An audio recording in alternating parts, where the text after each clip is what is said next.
സൈന്യം രാഹുൽ ഗാന്ധിയുടെ സ്ഥാനാർത്ഥിത്തോടെ വയനാട് ദേശീയ ശ്രദ്ധ ആകർഷിച്ചു. മറ്റൊരു കാര്യം കൂടി ഉണ്ടായി. കാരണം പ്രളയശേഷം തകർന്നു പോയിരുന്ന വയനാടിന്റെ ഹോട്ടൽ ടൂറിസം വ്യവസായത്തിനൊക്കെ ഒരു പുത്തൻ ഉണർവ് കൂടി വന്നിരിക്കുകയാണ്. തീർച്ചയായും. കാരണം ദേശീയ നേതാക്കളടക്കം കേരളത്തിലേക്ക് വരികയാണ്. ഇതിനിപ്പോൾ രാഹുൽ ഗാന്ധി അടുത്ത ദിവസം വീണ്ടും വരുന്നുണ്ട്, ഒപ്പം പ്രിയങ്കയും ഉണ്ട്. അപ്പോൾ ദേശീയ നേതാക്കളൊക്കെ വയനാട്ടിൽ ഇതിനോടകം തന്നെ ഹോട്ടലൊക്കെ ബുക്ക് ചെയ്തു എന്നാണ് മനസ്സിലാക്കുന്നത്.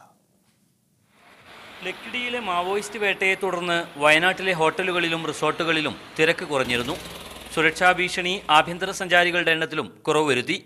എന്നാൽ രാഹുൽ ഗാന്ധിയുടെ സ്ഥാനാർത്ഥിത്വത്തോടെ ദേശീയ ശ്രദ്ധയിലേക്ക് ഉയർന്ന വയനാട്ടിലിപ്പോൾ ഹോട്ടൽ മുറികൾക്ക് ഡിമാൻഡ് കൂടിയിരിക്കുകയാണ്.